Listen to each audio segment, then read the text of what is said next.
and I serve as Executive Director of Earth Cloud, and I'm co-teaching this class with Barry Hinworth from the Program on the Environment. We are in for a treat today with Kevin Wilhelm, the CEO of Sustainable Business. Kevin has been a friend in the field for 20 plus years now, a conspirator as we try to influence various bodies in the community, and more importantly, someone who I've always valued and shared notes with along the way. Because as you can tell, and as we've started to explore, this is an emerging field, this is a new field, and Kevin's really led the way in sustainability consulting. He's the author of too many books to list here today, but these are books that people use as a manual for how to get it done. And Kevin has a BA in history from Macalester, an MBA from the Daniels College of Business, and a certificate in sustainable business from the Bainbridge Graduate Institute, which is now part of the Presidio Institute in San Francisco. For today's purposes, though, we're in for a treat because, as I said, he's doing it. He's working in companies trying to help make their businesses more sustainable. He's worked across many different sectors, and he's an incredible resource as we turn in the trajectory of this course from looking at what is a sustainable business to how and should we use climate as a proxy for assessing whether or not companies are sustainable. There's lots of different ways. We've started to explore some of the frameworks. But Kevin's going to make some comments and then be available for questions about looking at companies' approach to climate as a way to assess and start to understand how businesses are trying to make themselves more sustainable. So Kevin, welcome. And as I told you, I'm going to prompt the room. I know you would do it so much better than I could here if you were listening. But we're bummed and appreciate you making this happen, even with the positive COVID diagnosis you got. So, and welcome. Thanks, Ben. I tested negative today, so I'm feeling better. Excellent, excellent, excellent. All right, so Kevin, as we said, we're going to ask the students at the end of the class to look at a business, apply a framework, use some of the tools that we've been talking about, some of the tools you may share here today. And so I'm just going to prompt them around the room to give you a flavor of who are the companies, what are the sectors they're thinking about, and how might that influence what you would talk to them about here today. So I'm going to start over here and call on people I don't know names still yet, but just shout out the company you're thinking about, the sector. I think I'm going to do the food industry and do Evergreens, the salad company. Okay. Let's go this way. Yeah. I also was going to do food industry and do Agua Verde Cafe, the Mexican restaurant. Great. Some company in the banking industry. Speak up if you could, please. Over here. Dave's Killer Bread. Great. Yeah. Patagonia. I was gonna do Allbirds. Great. I was gonna do something with sports, like the NFL, something like that. You just spoke to Kevin's heart. I didn't say he's a crazy sports fan. So, welcome to the sports analogies too. Yeah. I was going to do something in agriculture.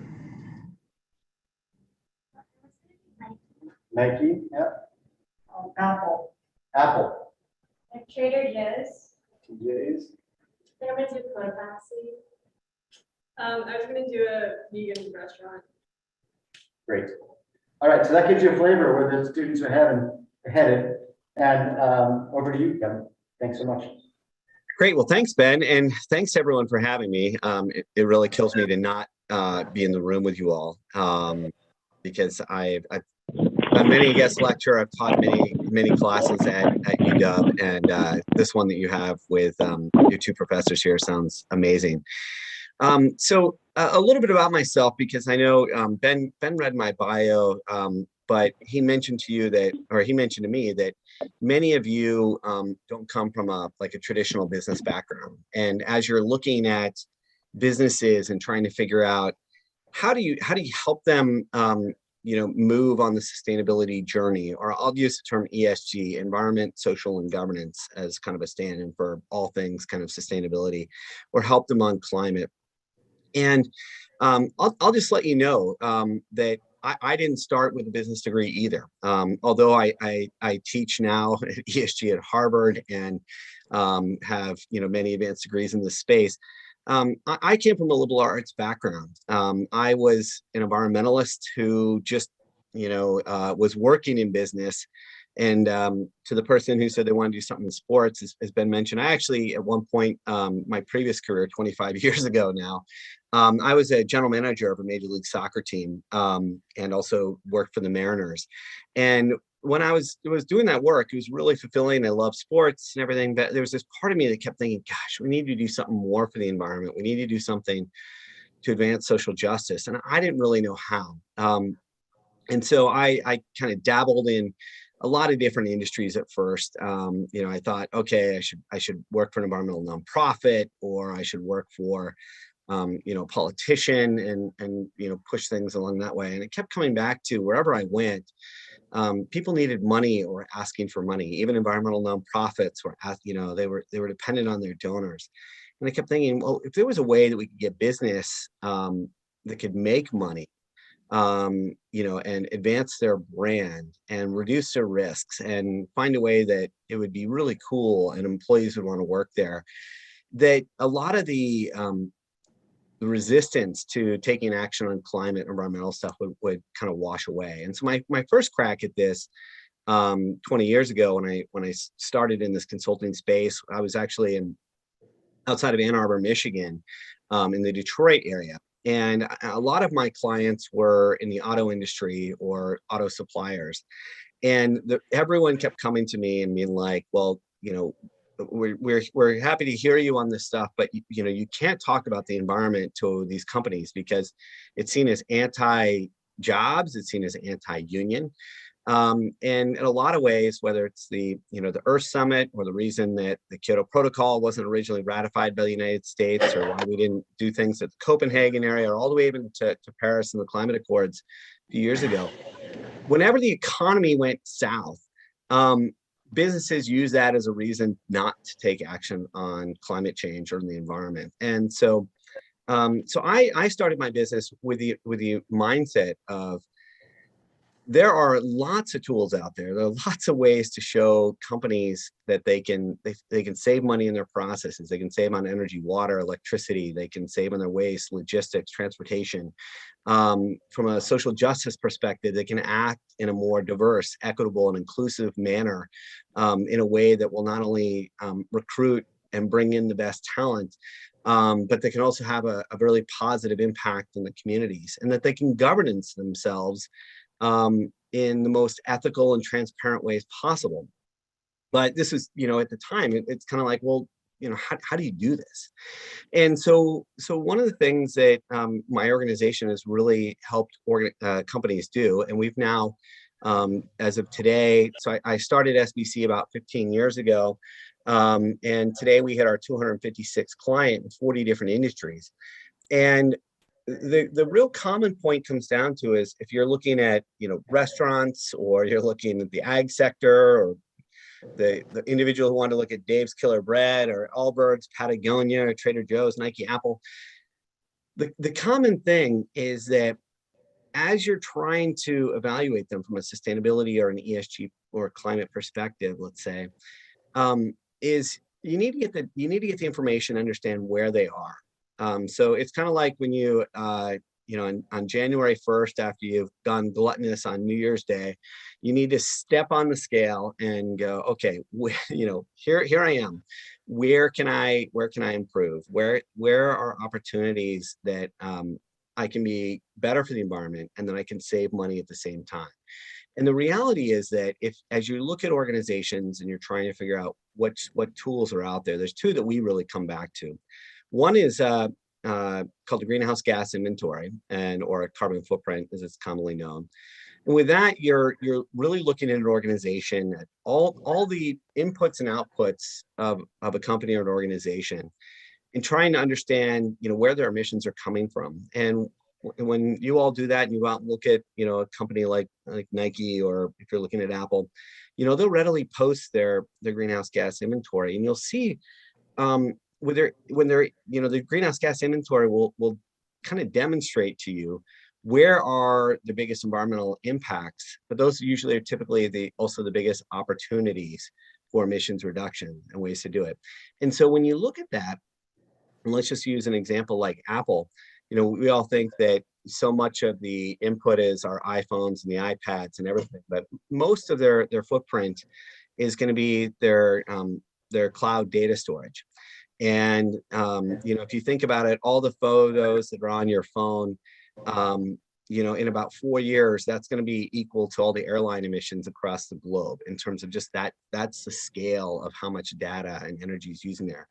Now, Apple's taken a really proactive approach, and they've moved, pretty much to renewable energy. So is Microsoft. Amazon's making quotes to do that with their AWS services. And so what they're doing is they're looking at where is our biggest impact, and where is our biggest opportunity. And by shifting to renewables, especially at a time when gas prices are going through the roof, it's not only a smart climate strategy, but it's also a smart business strategy and gives them price certainty for the long term. And so these are the type of strategies that you try and look for within an organization where there's win-wins. Now, there's certainly going to be situations where you're going to meet resistance, and not everything that you're trying to implement within a company will save money. So you have to look at it through another lens. And that's why I talk about the ESG assessment, which stands for Environmental, Social, and Governance Assessment. We do this within organizations. We look at a whole criteria on the environment, where they're having impacts. From the social element, this is a huge area, obviously, with diversity, equity, inclusion, but how they're, what type of compensation and benefits they're providing to their employees, what they're doing in the community, the volunteerism, the philanthropy, the traditional stuff, and as well as the governance. And for a lot of times, people don't think, well, gosh, can ESG save us money? And the reality is that, just looking at an area in governance like data privacy, this is an area where increasingly big companies are asking everyone within the supply chain, what are you doing to protect our consumer data? What are you doing to protect our financial data? And if you don't have really strong data privacy processes, procedures, and things in place, you can lose major contracts. In fact, we won a big contract with another firm when one of our competitors they didn't have a data privacy program as strong as ours, and so we were able to win $250,000 worth of business. And so this was kind of a business case internally for us as well as for them. And then people are always making a comment about, well, how can you make a business case for diversity, equity, and inclusion? And with all the restaurants and all the organizations you all mentioned, consumers and employees want to work at a place where they feel comfortable, where they see themselves, and where they see there's true actual action taking place on DEI. And again, there was a big rush to this 2 years ago after the incidents with Breonna Taylor and George Floyd, and a lot of our big publicly traded companies were tripping over themselves to hire a DEI lead or to run out with some trainings and programs. And then 2 years later, they still really haven't done anything. They've done just enough to meet kind of the external reporting requirements, but haven't really moved the needle. And so a lot of times what we're trying to do with our firm is we're trying to say, okay, here's something you've committed to, but it's also a real big opportunity that your employees will really engage on. So how can you change your hiring practices? How can you change your job descriptions? How can you change your procurement and buying policies? How can you change your giving policies in a way that reflect your goals on diversity, equity, inclusion, or climate, and still do it in a way that's gonna better your company? What we found is that the companies that have truly committed to it have, and now that there's this war on talent, that people are coming out and there's lots of jobs that are out there, that those companies that have really taken decisive action on DEI and climate are rising to the top. And that's why there are a lot of the organizations you're all looking at. So I could go on for another 25, 30 minutes, but I'm going to stop right there. And Ben, I'll let we can go back and forth. We can have Q&A with the audience, but I'll make sure that I also bring in some other stuff into my answers of questions that come forth. Great. So Kevin, we have looked at some different frameworks. We looked at what is the triple bottom line idea? What is the natural step framework? what are the sustainable development goals? What is the biomimicry Yep. concept? We read that article today about the carbon footprinting sham that you had Yep. suggested. What's your favorite framework? And can you talk a little bit about, I gave a very rudimentary explanation of scope 1, 2, and 3 emissions and how the World Resource Institute's contribution to helping everybody understand sort of this concept of you're directly responsible and in control of some things and indirectly responsible and in control other things. And then there's other things you put out into the world that have impacts. Can you talk a little bit about frameworks for looking at companies' scopes and used to be that you could say, I got number one, I'm good. And that was leadership, just even knowing what scope 1 was. Talk a little bit about the progression and where companies are now, if you would. That's a great point, Ben. And on that space, and and Ben and our company and others we were working back on this all the way back, I want to say 2005, 2006 with the Seattle Climate Partnership, where we helped build the first tool for the city of Seattle on kind of calculating greenhouse gas emissions. So for those of you who are wondering, it sounds, really complicated, but scope 1 emissions are basically anything that a company burns, which usually means natural gas or fuel that they put in their vehicles or their fleets. Scope 2 is really simple. It's electricity.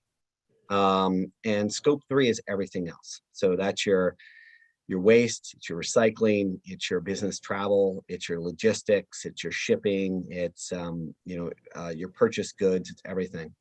And even going back 6, 7, 8 years, as climate policy is being put out, California with their cap and trade system, Washington had many starts in trying to put in a carbon tax here, where they were going after the largest emitters in the state.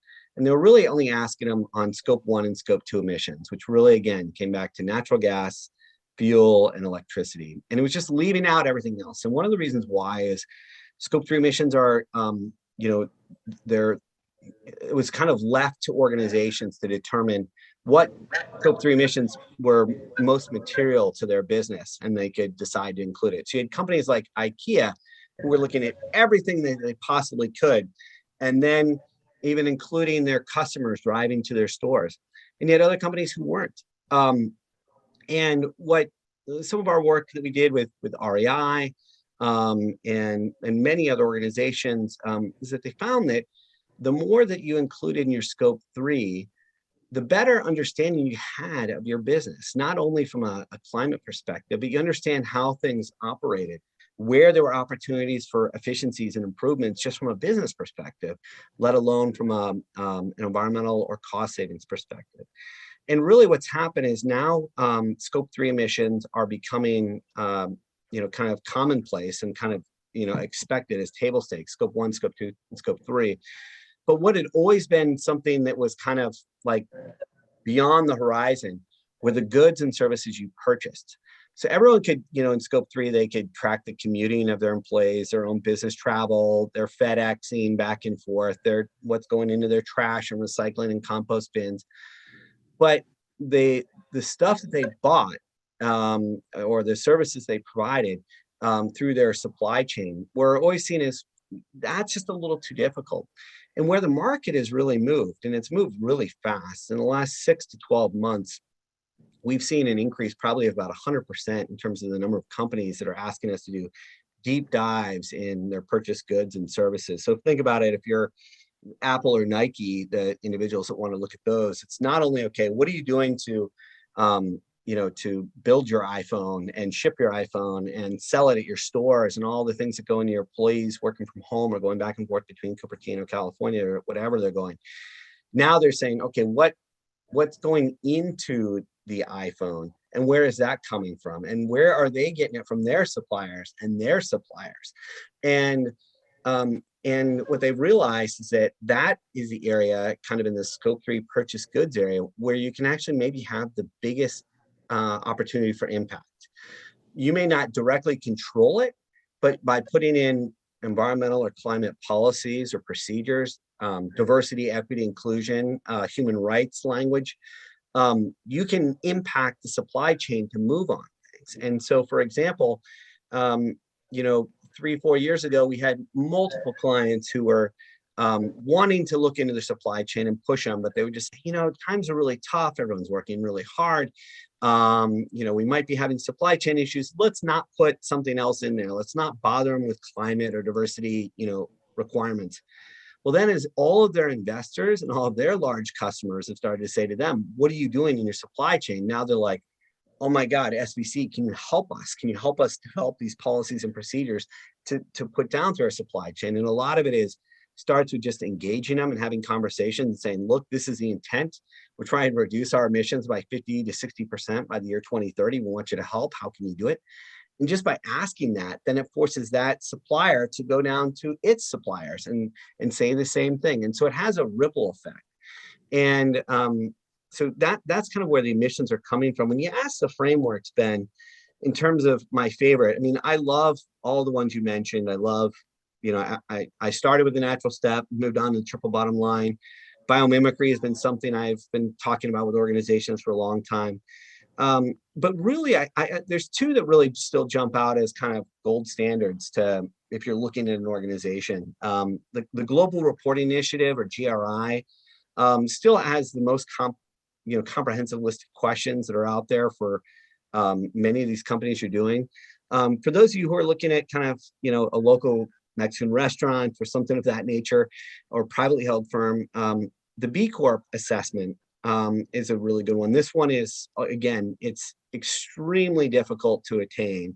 It really forces an organization. B Corp stands for Benefit Corp. It means you're operating for the benefit of society, not just for the bottom line of your shareholders. And those two are really the strongest in terms of assessments. However, I'll tell you who's going to win the game here. At the investment level, BlackRock, which is one of the largest private equity firms in the entire world, partnered with State Street and Bloomberg, and they've really come out and told all major institutions, hey, we want you to They read Larry Fink's 2020 letter for their first class, and finance professor Charlie Donovan came in and spoke to them. That's awesome.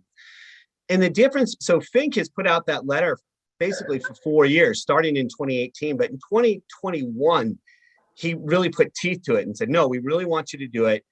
And you have to report to the Sustainable Accounting Standards Board, as SASB.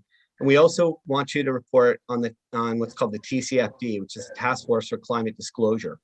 And those are in line. And because BlackRock said, thou shalt do this or else, we've seen the number of companies that were on the fence for reporting to actually taking action skyrocket. And so companies, even I would say as recently as November, they were saying, yeah, we know we need to do this. We know we should look at our climate scenario. We need to really talk about this, but we're just too busy. As soon as Larry Fink's letter came out in the fall of 21 and said, thou shalt do this, we've seen companies really move and jump on that. And so those seem to be the ones that the SEC guidelines are lining up with. And I think as big organizations are looking for that, that's what's going to be kind of filtered down to other organizations. And a resulting effect is your business has grown by 40% in terms of employees. What's the number? So our company since June of 2020 has grown by 215% in employees, and by revenue have grown by 576%. So this is the trickle down effect of what we started with this class with, is people looking for these kinds of services. So Kevin, I'm going to take it another direction. Great. One of the things that the students are starting to observe as they're starting to look at companies is net zero. What does it mean? Who's defining it? I sort of talked to them about some companies. I gave them the two extremes of some companies saying by 2050, we're going to figure out how to get there. But until then, we're going to keep on emitting. Right. Versus other companies that said, not only are we going to emit, we're going to get to net zero and reduce everything between now and 2050, but also we're going back, like Microsoft did, to 1979 or whatever that was, to all the emissions they ever emitted in the atmosphere. Right. So can you share a couple high-level thoughts on the net zero movement and what it means, and how should, as they're looking at companies, should they care whether or not a company made a net zero commitment? Yeah, they absolutely, I think, should they care? Absolutely you should, because I think, making a commitment towards net zero is showing, what is our North Star? Where are we going? And if an organization really hasn't bought into that yet, it's a signal that they're kind of on the fence. Like the individual who's looking at Allbirds not only made the, commitment to climate neutrality and, is massively working towards, ways to get there, but they actually created a simple carbon footprint tool that they've open sourced for all their competitors to use as well. The net zero movement, I'm really behind. I remember a few years ago when, companies were coming to us and saying, what could we do to really push on this? And it was to move towards carbon neutrality, which really just meant, hey, we're gonna do our emissions, but we're gonna zero them out through offsets and recs. With the net zero movement, or those that have signed the climate pledge, they have to not only hit kind of quote unquote carbon neutrality, but they're actually trying to bring their total emissions down to zero, which gives them an opportunity actually to go carbon positive through the use of renewable energy credits or carbon offsets. And that's where we need to go. For companies that are saying, hey, we want to commit to net zero by 2050, but we're going to just keep operating, it's kind of like the individual who says, I need to lose weight, but, and they eat at the buffet all, every day throughout the year. And then they get to December and say, okay, now I put on all this weight. How can I lose, 3X of this? It's just not going to happen. So organizations that have kind of that long-term goal, but no short-term or medium goals are ones to question, because any organization that's really taking it seriously, they know they need to start acting now. When you bring up Microsoft, I think there's a huge difference between what Microsoft is doing and what Amazon's doing. Amazon put this out there, and for so long, we have 40 clients that are retailers, and to a T, 2 years ago, all of them were saying, we'll do stuff, but until Amazon moves on this, if Amazon were to move on this, then we're really gonna have to take climate seriously. And then Amazon moved, and they were like, holy cow, we're way behind. But they put their target out there, but Microsoft put a target out there that's 10 years earlier, and is demanding that they realize that their biggest impacts, they've already gone to 100% renewable, and that their only way to further reduce is to work through their scope 3 emissions, which is all of their providers, excuse me. And what we've seen is that, they've asked all their providers to not only evaluate their emissions, but work towards helping Microsoft reduce their scope 3 emissions by close to 60% by 2030. Now that's got real teeth, because that's 7 years from now. And that says to an organization, oh my gosh, we have to move. Because if we want to, commit to something that's 2050, it's kind of a not my problem kind of thing. And I remember this being, as we were consulting with REI, 5 years ago, and we were talking to about 2030 goals. And to a T, most people raise their hands and say, I can commit to a goal that's 15 years out because I'm not going to be here. Yeah, sure, I'll sign up for that. Just don't put the goals in 1 to 3 years, because I have, my numbers I need to meet.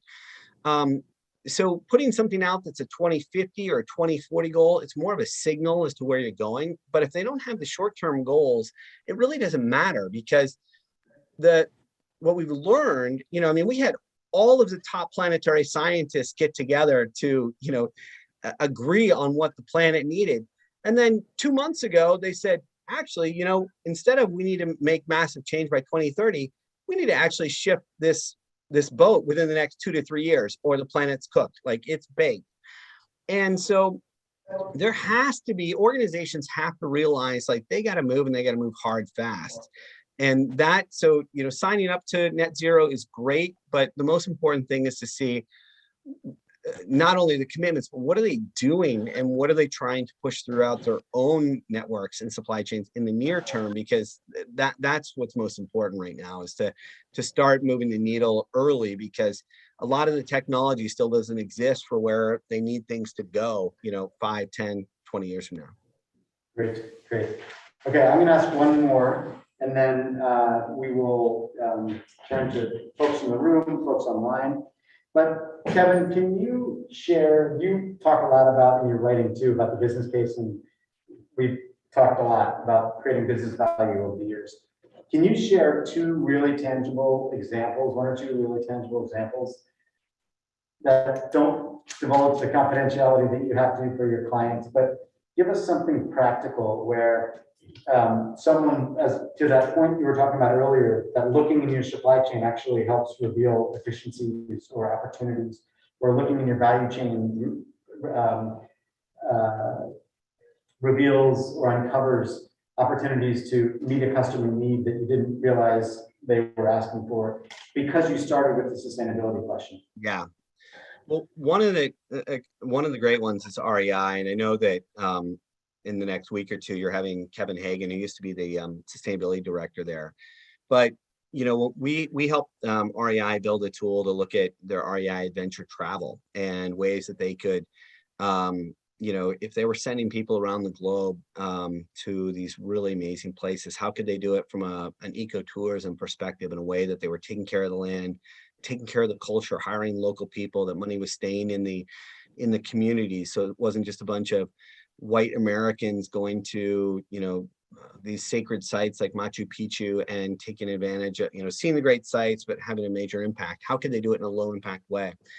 But as we looked at what REI Adventures was doing and all the ways we can make an impact, we, were able to see what their impact was of REI Adventures. Now, REI Adventures, travels all over the globe, and at the time, its emissions were somewhere between 25% and 30% of all emissions for all REI globally.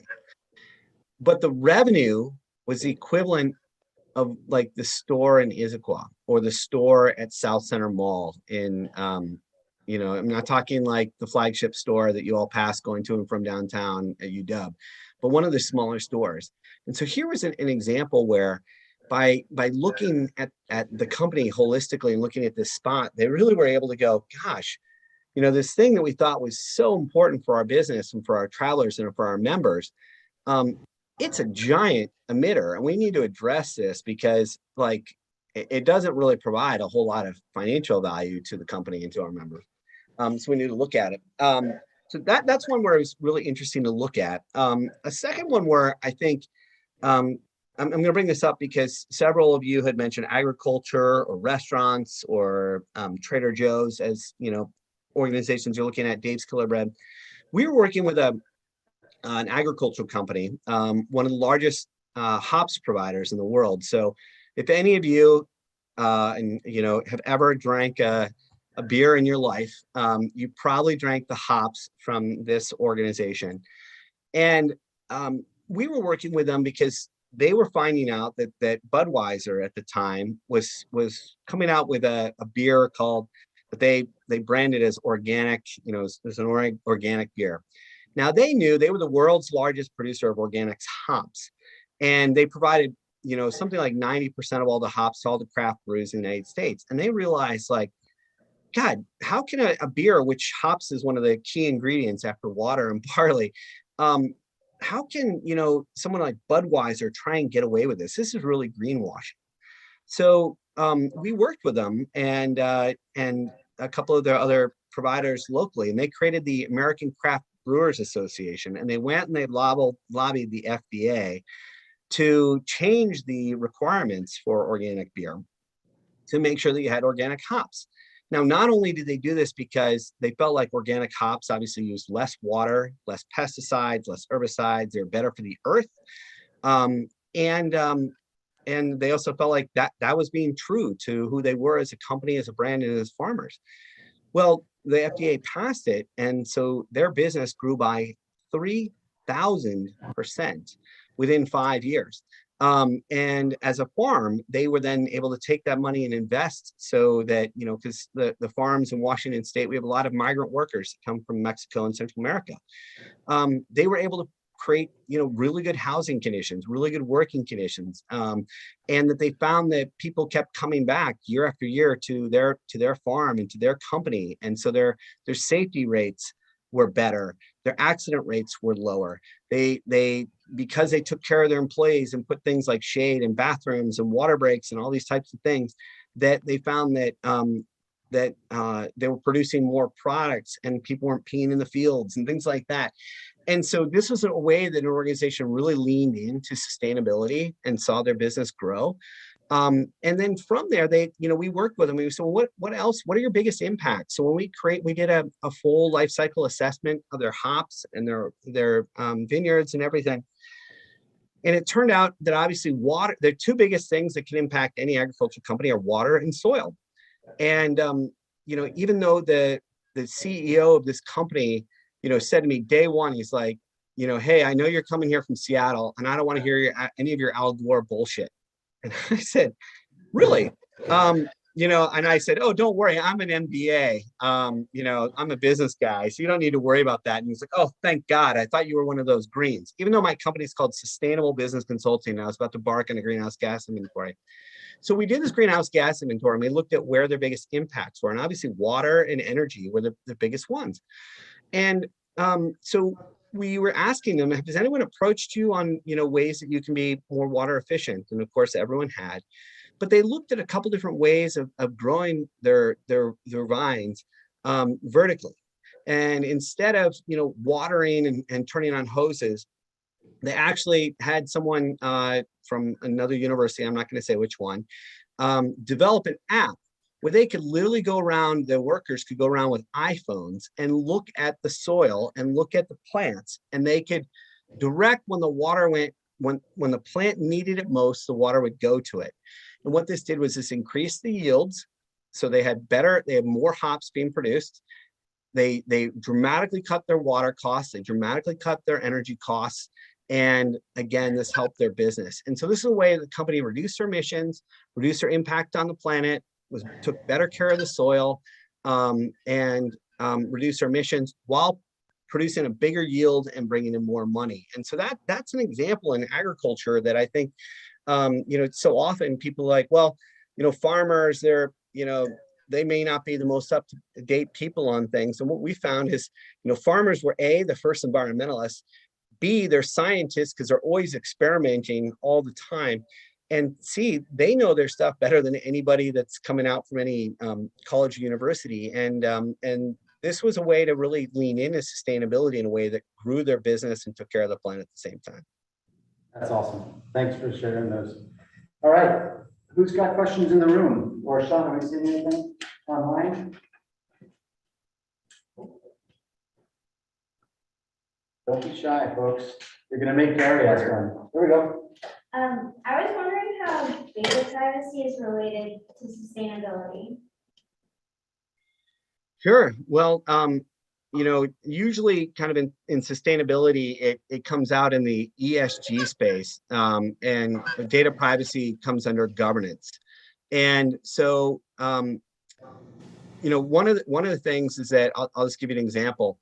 If any of you, those of you who are looking at your banking clients, or any of you where, go to an organization, if you get a notice that, hey, all of your personal information has been stolen, and you start getting scammed and your credit cards get turned off, you're going to pretty quick stop going to that retailer or that business. So one of the things is that people have said, well, how does data privacy and sustainability, does it really impact, the environment? Well, it's financial sustainability. It's an individual's privacy. And if you get your, social security number and your bank account stolen, it can really wreak havoc of your life, let alone a business. We had a company that I'm talking, and this is a large Fortune 500 company, and it's one of our clients. They got hit by a cyber attack because there was a loophole in one of the data privacy areas. Not only did it shut down their business, but customers bled really quick, and all of a sudden their margins were cut, and things that they wanted to do on climate change or changing to philanthropy or new benefits to their employees, they had to cut back because they lost so much business. So one of the things with data privacy being in there in governance is just because, at a core, there's a trust relationship, and it's saying, are you acting in an ethical way? Are you going to take care of your customers? And that's how it shows up. Other questions for Kevin? Looks like we have some online. I saw them pop up. Oh, here we go. So I'm curious because I feel like you keep touting win-win solutions when it comes to sustainability in business. In your own working life, do you ever find that there are some initiatives surrounding business sustainability that are competitive disadvantages to businesses, and how do you grapple with that? Sure. And sorry, what was your name? Leah. Leo, thanks for your question, Leo. Yeah, there are some. Being a smaller consulting firm, we're up against the big four accounting firms all the time. Like Deloitte just announced they're going to spend $1 billion on training their employees on sustainability. We can't match that. So we had to, long ago, we had to kind of take a short-term, long-term perspective. And one of the ways we did this was how we recruited, retrained, and tried to retain our employees. So like when Ben and I were working at Starbucks, there was this great thing where, hey, if you worked for 10 or 15 years, what was it, Ben? When you get a sabbatical after 15 years, is that what it was? 10, you get a coffee break. 10 you get a coffee break. So, and I just kept thinking like, God, that's a long time to work at a company. Who wants to work 10 years to take a month off? Like, I'd rather work for a company where they let you go travel like every 3 years for 6 weeks, and you can go, travel the globe, a lot. And instead of giving people 2 weeks vacation, we're going to start by giving people 7 weeks vacation. And instead of, we could pay a lower wage and get away with it, we're going to pay, minimum $80,000, $90,000 a year. Now, these were competitive disadvantages from a business perspective in the short term. We had, and I have to tell you, several times I've been burned. Hired people, paid them a lot of money, took great care of them, let them use all, take all the vacation they want, and then they still jump. But for the most part, it's paid off in that we've been able to get a higher quality of employee. They've been able to stay with us. A couple of our UW grads, one started in 2007, another one started in 2010. They're still with us. They both came wanting to have a 2 to 3 month internship to gain some experience their senior year in college, and they've never left. But so from a financial perspective, this is a disadvantage, and it's worked, and we're paying more to take great care of our employees. But from a long-term perspective, I think it's the right thing to do. And the way I started my firm was I wanted a firm that I would want to go work with, that my friends would think is kind of cool. And so, we don't have the 6 traditional holidays. We have 17 holidays we take off, in a year. We don't just have the Judeo-Christian holidays. We have holidays that take care of, people that are Muslims, that are Buddhists, that, are Hindi, wherever they are, we're trying to make sure that we're taking care of them. And we have things like just pure wellness stipends where every employee, we used to give gym memberships, but that went out the window when COVID happened. So now we just said, the hell with it. Everyone gets a $3,000 pool to take care of themselves, however they need that. So if that means that you need a bike to get on and condition, or you want a gym membership, you want to do yoga, if that means you're going to spend that $3,000 to fly, once a quarter to see your best friend who brings you up, great. If that means you want to buy a puppy, you can do it. We invest in our employees in a way that that most, when I tell other CEOs or HR managers, they look at me and go, God, you're crazy. I don't know how the hell you can afford that. And my thought is like, well, gosh, this is the kind of company I want to have. And it's played out. And we've been named best in the world to work for 4 times in the last 6 years. And that's how we're competing. That's so great. Online, what do we Yeah, I got? got a couple of questions coming online here. Great. Here's one, and you might actually be able to see these in the chat, but one is from Brandon. And he brought back up your comment about the need to make these short-term goals rather than, things that are 15, 20 years down the line. But he's wondering where to start. What kind of things can firms do? I guess low-hanging fruit, so to speak, if they can get started on that are near term and not pushing things down the road. Yeah. Well, one of the things that, how you identify where those near-term solutions are, those two frameworks that I mentioned of doing the greenhouse gas inventory or the ESG assessment up front. What I found is when we do the greenhouse gas inventory and we engage with companies to find out, where their emissions are coming from, we're usually getting a cross section of people, whether they're in facilities, logistics, marketing, PR, accounting, insurance, all across the organization. And when you start asking them, hey, in what ways can we act a little more environmentally responsible?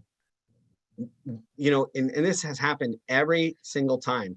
With every single organization we've gone to, we've gotten at least at a minimum 25 ideas where people have said, if we could, turn off these lights, or if we could not idle our engines, or if we could, ship things 2-day air instead of 1-day air, we could save a lot of money and save a lot of emissions. And what we find is that some opportunities just are policy changes. They're just really simple things. Like, and I'll just use this example.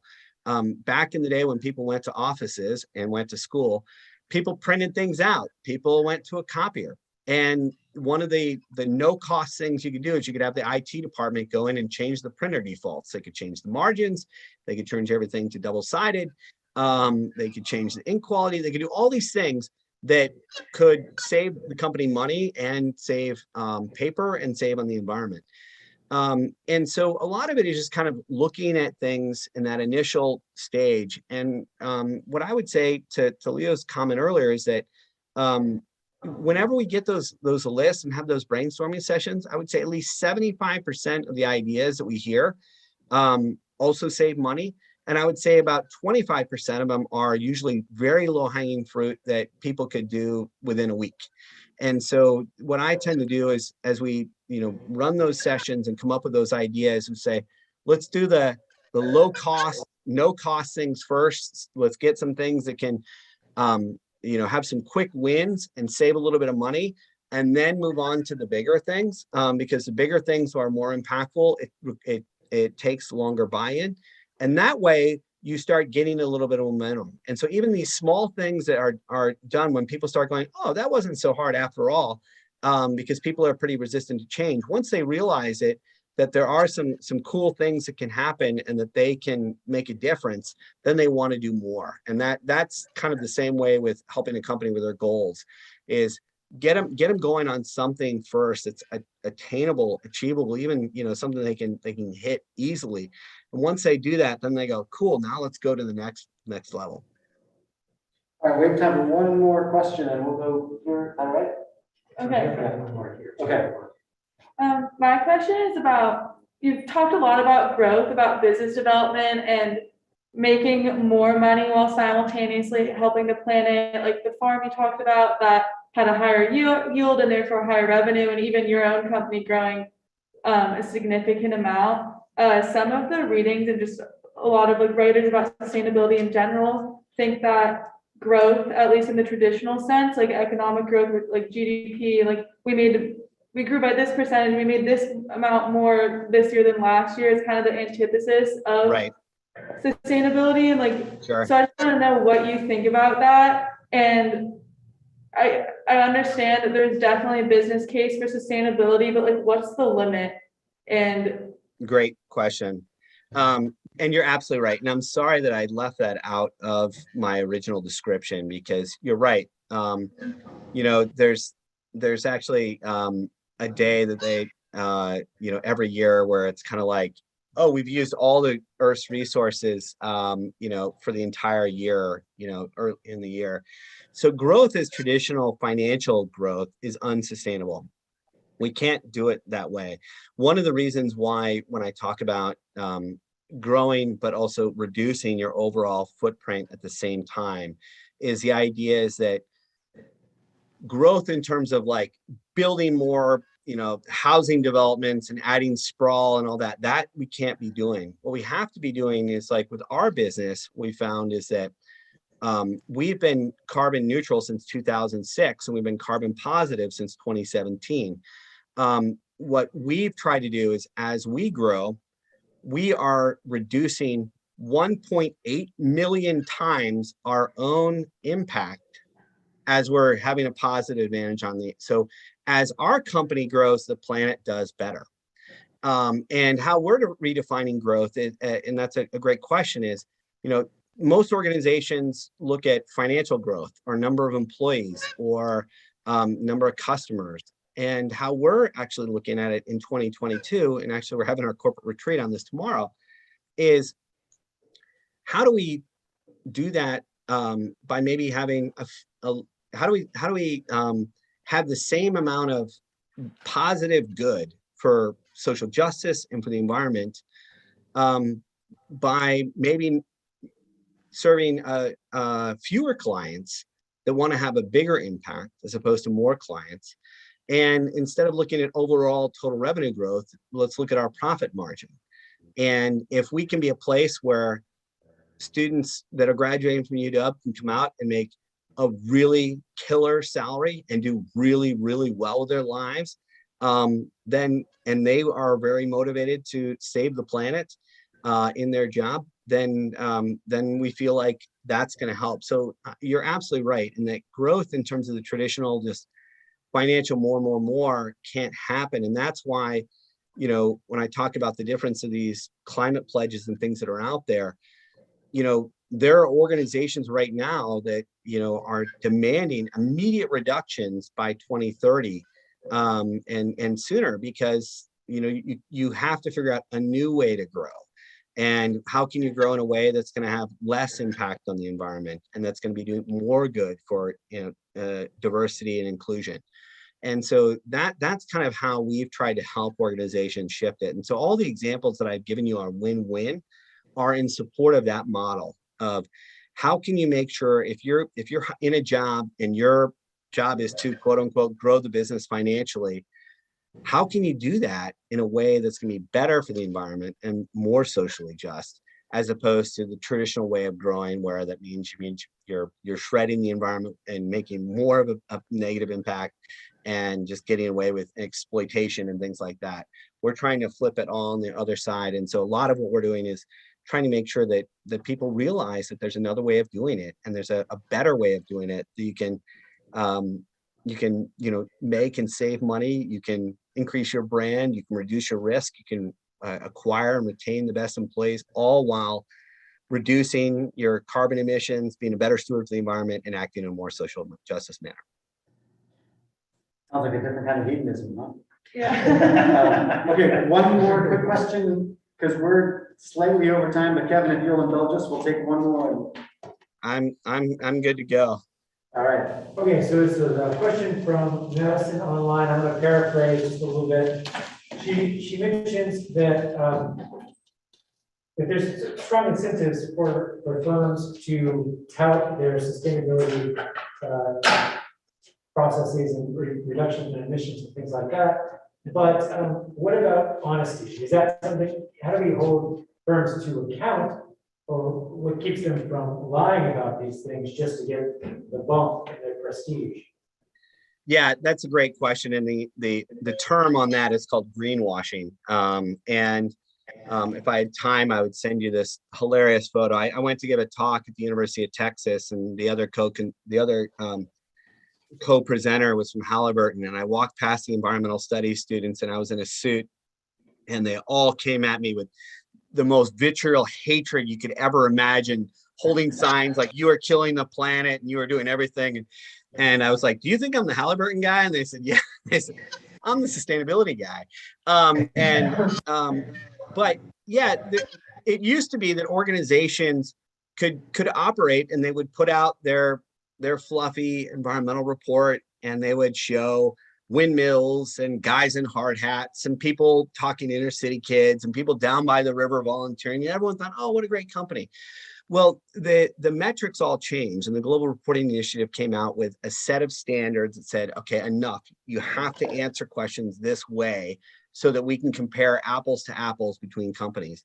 And that's only tightened over the last couple of years. The GRI and CDP have come together, SASB and TCFD, and even the international kind of accounting and auditing standards have come together to kind of say, these are a set of standards so that analysts or even consumers or college students can look at companies and compare company A to company B and not, because everyone wants to tell their story as best they can, but by having to answer these kind of standardized questions and having those scored by external third parties, it's taken a lot of the ability of companies to be able to dress up, what they're doing and lie.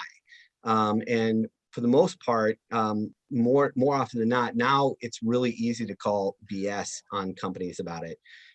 5-7 years ago, General Motors on Earth Day would run its green SUV that got 13 miles a gallon. And they realized, oh, wait, that might not be the best idea because people are calling on us down now. But now that there are these standards and these frameworks that Ben mentioned at the beginning of class that are out there, it is really easy to peel back the onion and understand what a company is doing. So for years, Deloitte put this thing out there, like our consultants, only, emit 0.8 metric tons of carbon per employee. Look how great we are. And I was looking at it going, oh my God, my employees are at 8 metric tons per employee. How is this possible? Well, they were only including scope 1 and scope 2. And most of their emissions were obviously scope 3 for flying their consultants all over the country. And so by having that standardization and saying, okay, let's now calculate it by this, we turned out to be doing it, 33 to 40% better than they were. But you're right, the companies that are out there, there's much more risk of them now. And especially now that there's SEC requirements out there and other rating agencies are calling on it, it's a lot more difficult to lie or try and get away with it than it was even just a few years ago. Awesome. Thank you so much, Kevin, for joining us. Thanks, everybody online. Kevin, we're indebted to you for sharing your expertise, sharing your experience. And I hope you have a good evening and feel fully recovered soon. All right. Thanks for having me, everyone. And good luck in your careers. The world needs you, so we're counting on you, okay?